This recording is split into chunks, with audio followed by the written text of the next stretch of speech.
This is Optimal Living Daily, episode 411, Why You Must Be Patient with Self-Conditioning, Part 1, by Steve Pavlina of stevepavlina.com, and I'm your very own personal narrator, Justin Malik, reading to you from some amazing blogs to help you optimize your life. And today I'm going to be reading the first half of a post from Steve Pavlina. Sometimes I break posts up into 2 episodes if it's on the longer side, since I like to keep these under 10 minutes. And this post has a good amount of numbers near the beginning, but don't let that scare you away. The point of it is great and it should all make sense to you. And we're now just 1 week away from our next book giveaway. A random person on my mailing list will get a book from me, hand-packed and mailed by me. If you want a chance to win, just make sure you're on my weekly newsletter mailing list. It's free and easy to join. Just visit oldpodcast.com and enter your email address there. Now let's get to this post and start optimizing your life. Why You Must Be Patient with Self-Conditioning, Part 1, by Steve Pavlina of stevepavlina.com. When you use the priming effect or any other daily reinforcement technique to condition yourself for success, abundance, or other positive changes, patience is key. During the first week or two, it'll usually seem like your efforts are having little or no effect. But if the technique is effective, then usually within several weeks after you begin, you'll start seeing significant shifts in your thoughts, feelings, beliefs, and behaviors. At some point, you'll observe that you seem to be making huge leaps forward every week. From minor pattern to major pattern.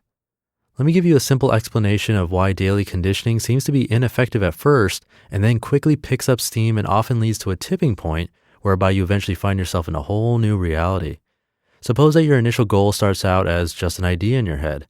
Perhaps it's a thought like a new income goal or the idea for a new habit you like to adopt. But since it's just an idea at first, it's not integrated throughout your whole brain yet. It may be nice to think about it, but that mere thought hasn't yet weaved itself in your other thoughts, feelings, beliefs, and behaviors. Now, for the sake of argument, suppose that this minor mental pattern in your brain, this idea, involves only 10,000 neurons. It's an isolated pattern, so has little influence on your vast neural network of 100 billion neurons. Then suppose that to make this minor thought pattern into a major pattern that powerfully influences your thoughts, feelings, beliefs, and behaviors, you need to build it up to 10 million neurons in its network of influence, a 1,000-fold increase.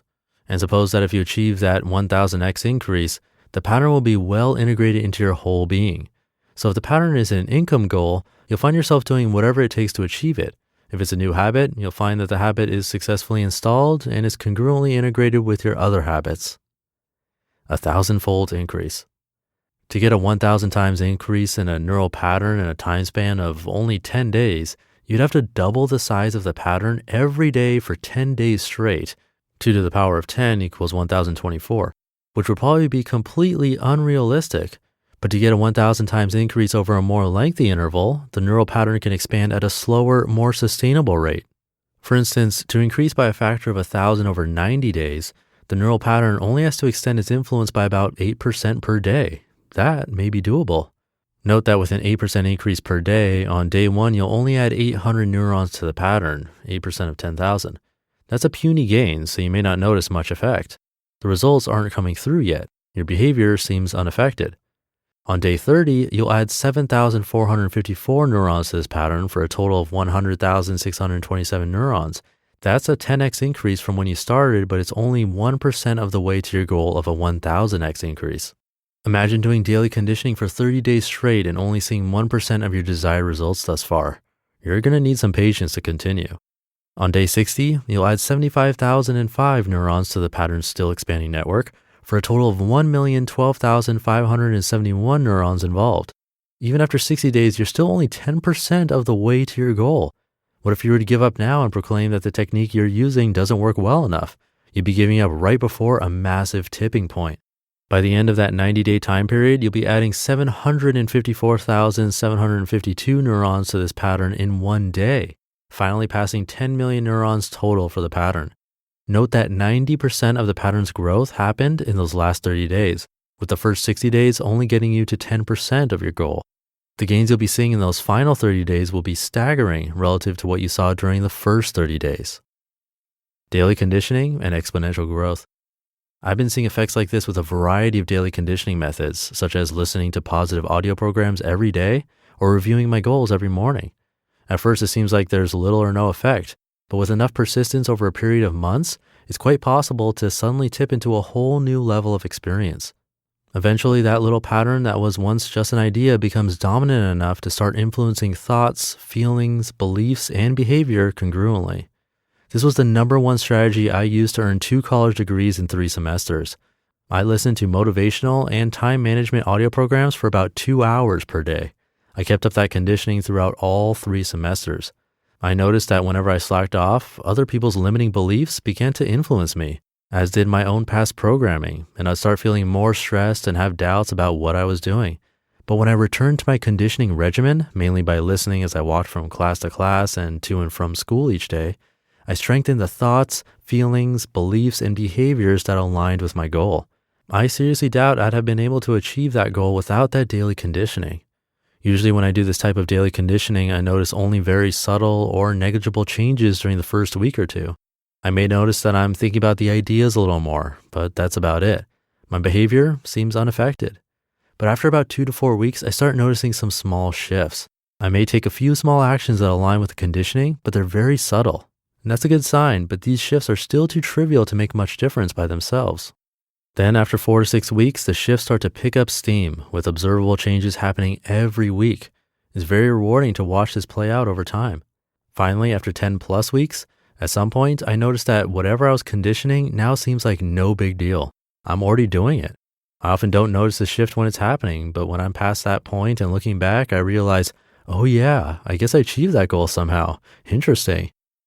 To be continued. You just listened to part 1 of the post titled Why You Must Be Patient with Self-Conditioning by Steve Pavlina of stevepavlina.com. And I'll finish this up for you in tomorrow's episode. But did you hear that part about audio programs? When I saw that, I was shocked because it's been so true for me, and that's exactly why I started this podcast. And I never realized that Steve knew this secret all along. I got to read that part again for you. He said, I've been seeing effects like this with a variety of daily conditioning methods, such as listening to positive audio programs every day or reviewing my goals every morning. At first, it seems like there's little or no effect, but with enough persistence over a period of months, it's quite possible to suddenly tip into a whole new level of experience. Eventually, that little pattern that was once just an idea becomes dominant enough to start influencing thoughts, feelings, beliefs, and behavior congruently. That was the number one strategy I used to earn 2 college degrees in 3 semesters. I listened to motivational and time management audio programs for about 2 hours per day. How cool is that? And so true. After doing this for a year, I've really absorbed so much, and I'm sure it's working its way through your patterns and habits and beliefs and behaviors if you've been listening every day for a while. Just keep at it and the effects will compound. It's pretty awesome. And just a quick reminder that we're exactly 1 week away from my next book giveaway. Come by oldpodcast.com and enter your email address to be in the drawing. And for a really good chance to win, if you submit a health question to my brother's podcast, Optimal Health Daily, you'll be in a separate, smaller raffle too. So there's 2 ways to win. You can check out his podcast, Friday episodes specifically, to see what kind of questions have been answered. But anyone who sends in a question will be entered to win. And it's really easy to send in a question at oldpodcast.com. Just look for the red bar along the side of the page that says Ask a Health Question. And that's it for today. I'll be wrapping this up tomorrow. So I'll see you there where your optimal life awaits. Hey, this is Dan from the Optimal Finance Daily podcast, which is a lot like this show, except more focused on personal finance. Justin handpicks the best posts he can find from blogs and authors like Ramit Sethi, Mr. Money Mustache, and more, and I read them to you 5 days a week. So if you enjoy this podcast, come on over and subscribe to Optimal Finance Daily too. And together, we'll optimize your financial life. You've been listening to Optimal Living Daily. Be sure to hit the subscribe button to stay up to date on each new episode and head to oldpodcast.com. That's OLDpodcast.com for a free gift as well as more actionable tips and resources to help you maximize your potential. Thanks for joining us, and remember, your optimal life awaits.